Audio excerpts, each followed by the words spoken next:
లో 2014 ముందు గిట్లనే నేను ఒక పాట పాడితే ఇక్కడ తీసుకొచ్చారు.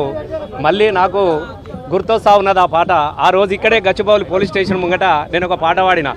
ఎట్లా బతుకుడు ఎలా బతుకుడు కాంగ్రెసు పాలనలోన, ఎట్లా బతుకుడు ఎలా బతుకుడు తెలంగాణ రాష్ట్రంలోన, కాకి తూటల రాజమాయే తెలంగాణ పల్లెలోన అని చెప్పేసి 2014 ముందు అప్పుడు కూడా కాంగ్రెస్ ప్రభుత్వం ఉండే.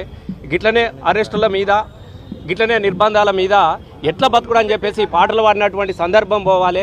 తెలంగాణ రాష్ట్రం రావాలని చెప్పేసి తెలంగాణ కోసము కొట్లాడి ఎన్నో త్యాగాల సాక్షిగా తెలంగాణ రాష్ట్రాన్ని సాధించుకొని ఈ నిర్బంధాలకు వ్యతిరేకంగా పోయినాం. లాఠీ తూటలకు వ్యతిరేకంగా కొట్లాడి సమైక్యాంధ్ర ప్రభుత్వ విముక్తి చేసుకొని తెలంగాణ రాష్ట్రాన్ని తీసుకొచ్చుకున్నాము.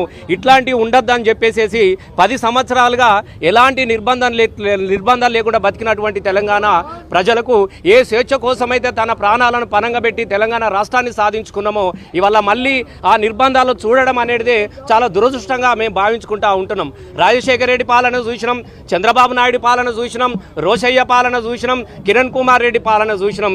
కానీ అందరినీ కలిపితే కూడా సరిపోయినటువంటి పాలన ఇలా రేవంత్ రెడ్డి పాలన మనం చూస్తూ ఉన్నాం. నాకు ఒకటి యాదికొస్తా ఉన్నది, ఏ ఒక్కరోజు కూడా ఆయన కంకణం కట్టుకున్నాడు. ఎందుకంటే తెలంగాణ ఉద్యమంలో కూడా ఆయన ఎన్నడూ కూడా జై తెలంగాణ అన్న వ్యక్తి కాదు.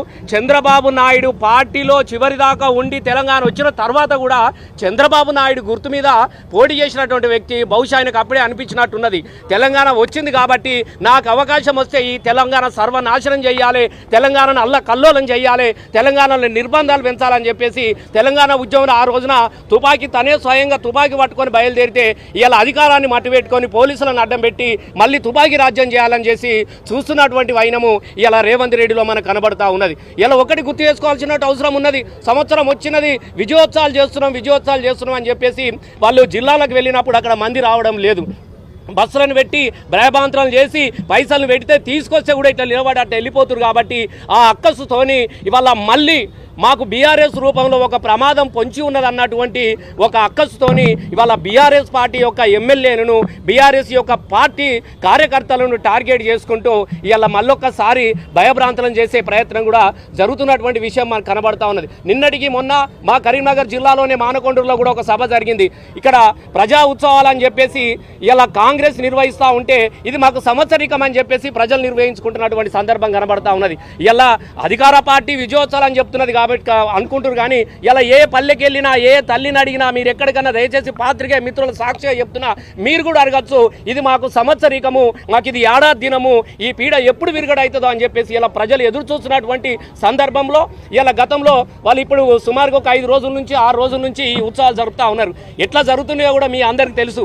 ఎవరు పట్టించుకుంటలేరు కాబట్టి ఇవాళ దీన్ని ఏదో రకంగా ఈ 2 రోజులు ఎల్లదీయాలన్నటువంటి ఉద్దేశంతో కౌశిక్ రెడ్డి, అయ్యా నేను ఒకటే చెప్తా ఉన్నా, ఆపద వస్తే పోలీస్ స్టేషన్కు ఉరుకుతారండి, పోలీస్ స్టేషన్లో పెట్టినారు. మీ ఏ ఆపద వచ్చినా, మీకు ఏది వచ్చినా మేము ఏటీఎం లాగా మీకు పనిచేస్తాం, అంబులెన్స్ లాగా మీకు పనిచేస్తాం, 100 డయాలు కొట్టండి అని చెప్పిండు. అవును, 100% ఆపద వచ్చినది. తన సెల్ ఫోన్ అంతా కూడా అది చేస్తూ ఉన్నారు.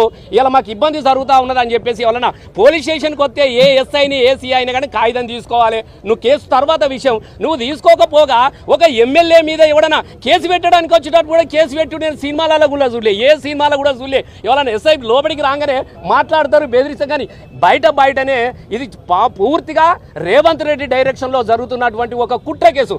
ఒక ఎమ్మెల్యే గారు స్వయంగా పోలీస్ స్టేషన్ వెళ్తే కేసు పెట్టడానికి పోతే ఆయన మీదనే కేసు పెట్టిండంటే ఎవడన్నా సామాన్యుడు వచ్చి ఇవ్వాలని పోలీస్ స్టేషన్కి వచ్చి కేసులు పెట్టే పరిస్థితులు ఉన్నాయా? ఎవడన్నా సామాన్యుడు వచ్చి న్యాయం అడిగే పరిస్థితులు ఉన్నాయా? ఇది ఎక్కడన్నా ఉన్నదా? కాబట్టి ఇది మంచి పద్ధతి కాదు. సరే అయిపోయింది. సహచర శాసన సభ్యుడు పక్కనే మా హరీష్ అన్న ఉన్నాడు. అన్న నా దగ్గరికి పోలీసులు వచ్చినారు, మరి ఏం చేస్తారో తెలియదు, ఎందుకు వచ్చిరో కూడా తెలియదు. ఎందుకన్నాడు నోటీసు లేదు, ఏది లేదు, ఊరికే నాచివిడు.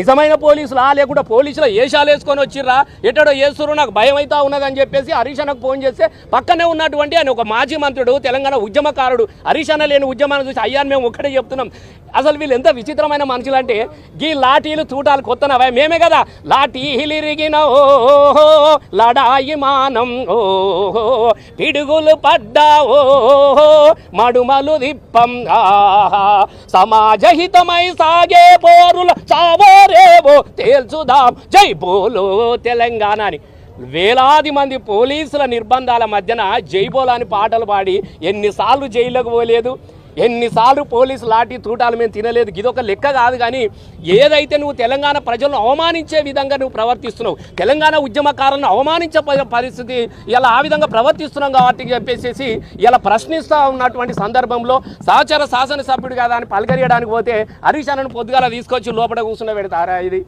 ఇలా ఏంది? ఇది పెద్ద కథ కాదు. పోలీస్ స్టేషన్లు గీలీ స్టేషన్లు కొత్తైనా ఈ నాలంటూ కూడా ఉన్నారు. గోజిగం కూడా వేసుకొని మత్తు సార్ పోలీస్ స్టేషన్లను కూడా ధూమ్ధాం చేసిన ఎగురిన దుంకడం ఇది మాకు కొత్త కాదు.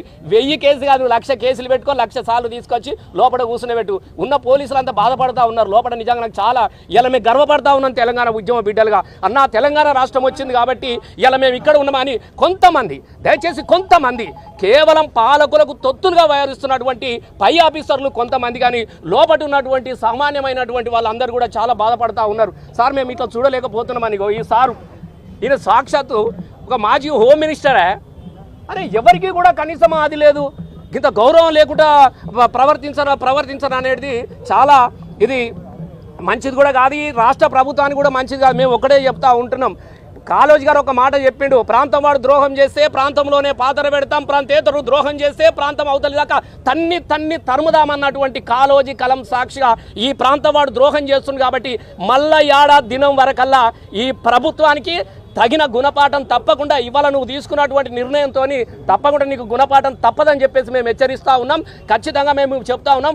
మరొక 5-10 నిమిషాల్లో, ఒక అరగంటలో కౌశిక్ రెడ్డితో పాటు ఎవరెవైతే ఇక జగదీష్ అన్న కావచ్చు, ఇక్కడ ఉన్నటువంటి హరీష్ అన్న కావచ్చు, చాలా మంది అక్కడక్కడ ఎవడన్నా పలకరియడానికి వస్తే ఇక మా వాళ్ళని పాపం ఆడోళ్ళని కూడా తీసుకోపోగలను. షామిరిపేట్ల, ఒకళ్ళు శంషాబాద్లా, ఒకటి బోరుబండలా, ఏదైనా నాకు అర్థం కాదు.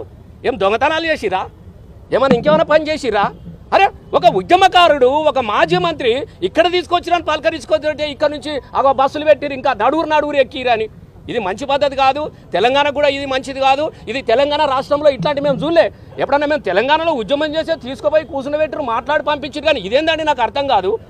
ఇలా మేము ఒక్కటి సూటిగా అడుగుతున్నాం, రేవంత్ రెడ్డి గారు నువ్వు తెలంగాణ ప్రజలు అసహించుకుంటున్నటువంటి ప్రెస్టేజ్ నుంచి నువ్వు బయటపడు. ఫస్ట్ ప్రజల గురించి ఆలోచన మొదలుపెట్టు. కానీ ఈ నిర్బంధాలు చేస్తే నీకు ఇది నువ్వు నిర్బంధించబడతావు ప్రజల చేత.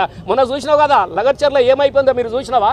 ఒక గిరిజన బిడ్డలు మా భూములు మాకేనని మరలబడ్డ గానమా, తిరగబడ్డ రాగమా అన్నటువంటి గద్దరన్న పాటను అందుకొని ఏం జరిగిందో చూస్తూ ఉన్నాం. మన దివాలాస్పూర్లో కూడా ఏం జరుగుతుంది? ప్రజలు తలుసుకుంటే నీకు పతనం తప్పదు. నువ్వు ఇంకా వెర్రి భ్రమలో ఉన్నావు కాబట్టి ఈ భ్రమల నుంచి బయటపడాలి అని చెప్పేసి కోరుకుంటూ ఖచ్చితంగా అరెస్ట్ చేసినటువంటి మా కార్యకర్తలందరినీ కూడా విడుదల చేయాల్సిందిగా మేము విజ్ఞప్తి చేస్తూ ఉన్నాం.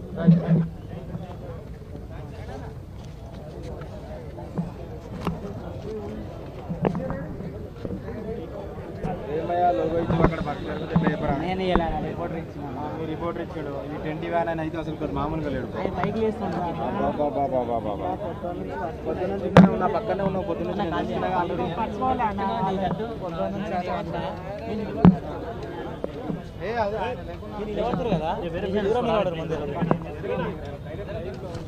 కదా